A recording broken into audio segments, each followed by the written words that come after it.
Cinema start చేసే ముందు నాకు డైరెక్టర్ రాజకరణ్ గారిని పరిచయం చేసిన జగత్ అండ్ భగవాన్ వీళ్ళిద్దరికి కూడా నేను ప్రత్యేకంగా కృతజ్ఞతలు తెలుపుతూ, ఈ సినిమా అనుకున్న డే 1 నుంచి వెలుగొండ సీని గారు, రాజా మా వెంట ఉండి ప్రతిరోజు ఆఫీస్లో కూర్చుని వాళ్ళు ఈ కథ మీద ఎంత వర్క్ చేశారనేది నాకు మాత్రం తెలుసండి.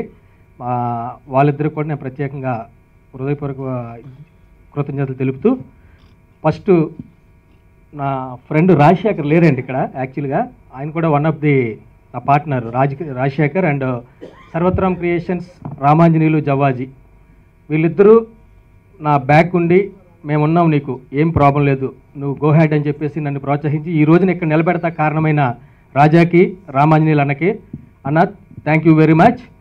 కాబట్టి కాదు, అందరూ ఇంత చక్కగా ఎప్పుడు నాకు మైక్ లాస్ట్ వస్తుంది, సో నాకు చెప్పడానికి ఏం ఉండదు, ఎందుకంటే అందరూ కవర్ చేసేస్తారు. అండ్ వాళ్ళు చెప్పినంత చక్కగా నేను చెప్పలేను. ఇప్పుడు చంద్రబోస్ గారు ఎంత పద్ధతిగా మర్యాదగా చెప్పారు, చిన్న గారు చాలా ఎమోషనల్గా చెప్పారు, నవీన్ తన స్టైల్లో చెప్పాడు. బట్ అందరూ మన ప్రెస్ వాళ్ళే గెస్ మనమే కాబట్టి కొంచెం ఫ్రీగా నేను చెప్పుకోవచ్చు. త్రిపుర లుక్ గురించి చాలామంది నాకు ఫోన్ చేసి మెసేజ్ చేసి ఏంటి ఇంత ఇండియనైజ్డ్గా, ఇంత తెలుగుగా ఉన్నావు, తెలుగు అమ్మాయిలాగా, ఇది అది అన్నారు. అప్పుడు నేను కూర్చొని ఆలోచించాను. ఫస్ట్ టైం నేను చీర కట్టుకుంది డేంజర్ సినిమాలో. అప్పుడు కృష్ణవంశీ గారేమో ఏంటి పిల్ల చిన్నపిల్లలా ఉంది, అయ్యో ఏం చేయాలి, సరే కూర్చోపెట్టేద్దాం, కూర్చునే షార్ట్స్ తీద్దాం అని చెప్పి అలా కవర్ చేశారు ఆయన. కొన్ని సంవత్సరాల తర్వాత అష్టాజమ్మాలు చీర కట్టుకున్నాను. అప్పుడు రివ్యూస్లో ఏమో ఈ పిల్ల టీచర్స్ డే ఫంక్షన్కి వెళ్తున్నట్టుంది, హీరోయిన్లా లేదు, చీర కట్టారేంటి అమ్మాయికి అన్నారు. ఓకే అనుకున్నాను. కొన్ని సంవత్సరాల తర్వాత గోల్కొండ హై స్కూల్లో అన్ని చీరలే కట్టా.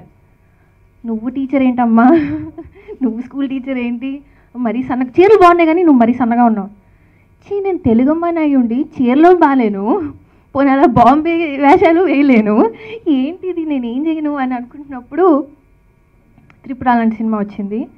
అండ్ డైరెక్టర్ కానీ ప్రొడ్యూసర్ కానీ నేను కానీ మేమందరం కూడా క్యారెక్టర్లా కనిపించాలి.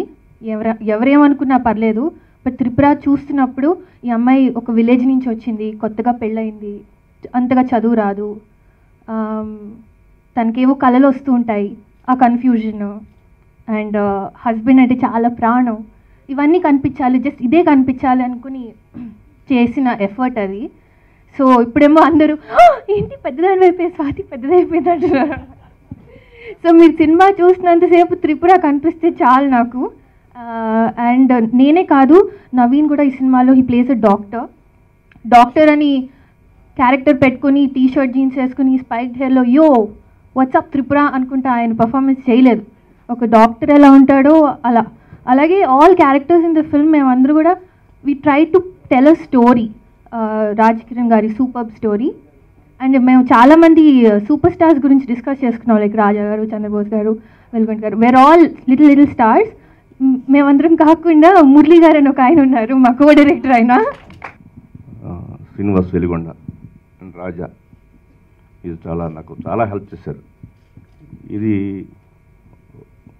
ఒక కథగా ఉంది, బట్ దీనికి ఇంకా ఏం చేయాలి ఎంటర్టైన్మెంట్ ఈ పార్ట్ అని చెప్పేసి వాళ్ళిద్దరికీ నేను చాలా థ్యాంక్స్ చెప్తాను. అయితే ఒక మాటలో చెప్పాలంటే కథనం మాటలు అన్నీ ఎలా ఉన్నా కానీ దానికి తగ్గ పాత్రలు దొరికినప్పుడే ఆ కథ బయటకు వస్తుంది. ఆ పాత్రలే నవీన్ చంద్ర, స్వాతి వీళ్ళిద్దరూ దొరికి ఆ కథకి బలం చేకూర్చారు వీళ్ళు. అండ్ అలాగే నా స్నేహితులు అని చెప్పాలో ఏం చెప్పాలో రావు రమేష్ గారు, ఆయన లేకుండా సినిమా చేయడం అనేది కొంచెం కష్టంగా ఉంటుంది నాకు, ఎందుకంటే ఆయన ఇచ్చే పెర్ఫార్మెన్స్ అటువంటిది. సో ఆయన one of the key role పోషించారు ఇందులో. నెక్స్ట్ అలాగే తిలక్ అని కొత్త నటుడు తెలుగు ఇండస్ట్రీకి పరిచయం చేస్తారు, అతను ఈరోజు రాలేదు. సో అతను కూడా వెరీ గుడ్ పెర్ఫార్మెన్స్. టోటల్గా నా మిత్రుడు చిన్న ఈ సినిమా ద్వారా ఒక మంచి ప్రొడ్యూసర్గా ఈ తెలుగు ఇండస్ట్రీకి పరిచయం కావడం నాకు చాలా ఆనందంగా ఉంది. సో